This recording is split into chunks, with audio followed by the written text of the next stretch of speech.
What's up everybody, thank you so much for clicking on this video. My name is Keelinn and today I'm going to be giving you guys my review for Dahmer Monster, the Jeffrey Dahmer story. I don't know why they chose such a confusing title, but they did, and we're here now. But before I get into my review, I just want to give you guys a fair warning. I'm going to be treading spoiler territory. If you don't want anything spoiled for you, I recommend you guys pause my video, come back to it once you've watched the show. But I just want to give everybody a fair heads up in case you didn't want spoilers. That being said, before I actually get into the review, I'd just like to ask if you guys can go ahead and subscribe to the channel if you're not already, and ring the post notification bell. You guys can also follow me on Instagram, TikTok, and Twitter at @KillTheCredits. And with that all out of the way, let's go ahead and get into the review. So first things first, for all of you who don't know what this is a Netflix series that just came out, and it's just another telling of the Jeffrey Dahmer story. We have Evan Peters, who's cast as the role of Jeffrey Dahmer, and he embodies this character. He plays a weirdo, very convincing. He makes you very uncomfortable, very uneasy the entire time he's on screen, but at also times, they do a great job making you almost feel sympathetic for him as the story goes on and they go into his backstory and everything. There's moments where you kind of start to feel bad for him, but then he just goes and he does some other fucked up shit, and it stops you from, it brings you back to reality. Like, well, I shouldn't be feeling bad for this person because he's a psychopath, a serial killer, and he eats people. That's fucking illegal. Even still, any time they can take a character like this and still make you have like empathy towards them, those are the type of stories that I love the most. It's a battle of your morals, what you know is right and wrong, and then also from an empathetic standpoint, like having consideration for how this situation might have affected this character and why they've become what they've become.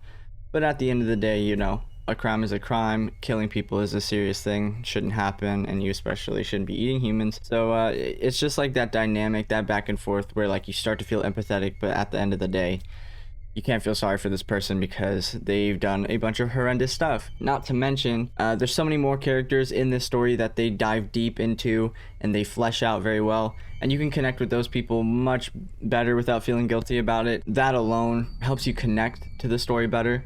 The victims, the families and friends of the victims, the families of Jeffrey Dahmer, they really did a great job showing you how each group is affected in what way and who's doing what after the fact to help the situation. I mean, obviously this is Jeffrey Dahmer's story, but they do a great job kind of making you connect to this community of people that have been affected by him, and you relate to them. You want to see what ends up happening in their stories as well as Jeffrey Dahmer. So all around, no matter what scenes are focusing on who, you're still connected, you're still interested, and you still care from episode 1 to episode 10, which is especially important because this is obviously, you know, a true story. These are real victims. Jeffrey Dahmer really did these things. Those type of characters in this type of story need to be handled very, very specifically and tell the story in a meaningful way, in an entertaining way, while also still paying respect to those people that were affected by the situation. And I think that they did a great job with this. Another thing that I liked about this is just the fact of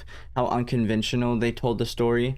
They don't hit notes like A, B, C, like in chronological. They're jumping from time period to time period, showing you different pieces at different times of the story, but in a way that doesn't confuse you. It's very easy to follow, and it's just an interesting way to tell the story. Another thing that I really liked about this was the fact that instead of them just showing you everything visually, they use the power of a person's imagination, and then we use our senses like smell and sound.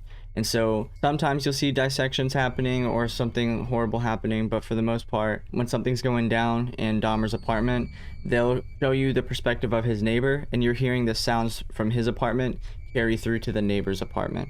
Or the smell, they're talking about the smells is like coming from his apartment and through the vents into her apartment. So it's not really about us visually seeing what happens. We can get a good idea. We can use our imagination. We may think of something worse than what he's doing. They kind of play on our ability to scare ourselves or what we would see as the most terrifying situation. You know what I mean? Like they're just taking advantage of our imaginations and playing off of our other senses rather than just throwing it in our faces and letting us see everything. So there's one part, I don't remember what episode it is, they start focusing heavily on this character named Tony Hughes, and he is a gay black deaf man, and the way that they tell you his story, they They tell you a little bit about, just how he was deaf. They show you a flashback of that, and then after that they show you him out with his friends, and his friends are also deaf, and they do this cool thing where they're signing to each other, but the whole time that they're signing,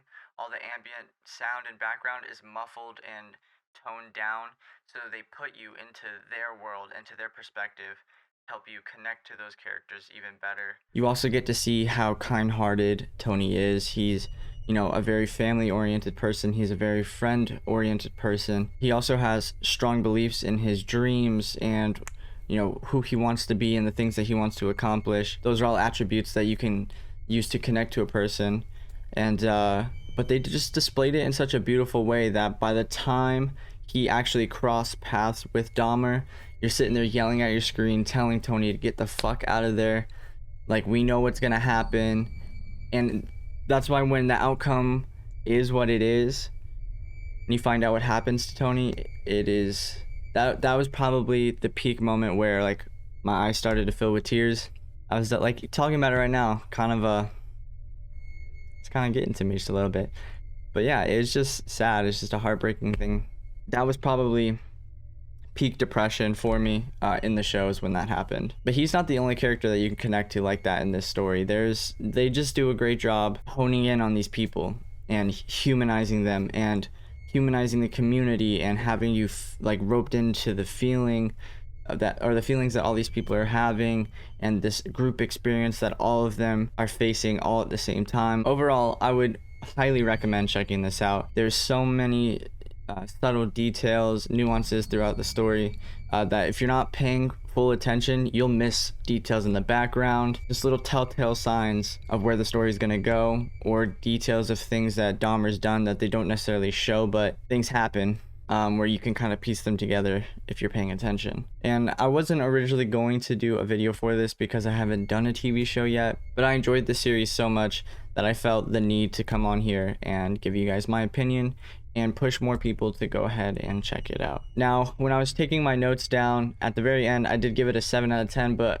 after talking about it and getting back in my feelings a little bit about the Tony situation and just thinking about the victims, I feel like I want to bump it up to an 8. Like, I feel like it just deserves it. It's just well put together, well acted, well shot. It was definitely handled with care. I think I'm gonna give it an 8 out of 10, and I highly recommend, if you haven't watched it, that you should go watch it. Alright, that being said, guys, this is gonna be the end of the video. If you liked my review for Monster Dahmer, the Jeffrey Dahmer story, comment down below and let me know. If you've already seen the show, comment down below as well. Let me know what your thoughts are and your opinions. And yeah, that's gonna be it. Go ahead and leave a like on the video if you enjoyed. Don't forget to subscribe, and I will see you guys in my next video.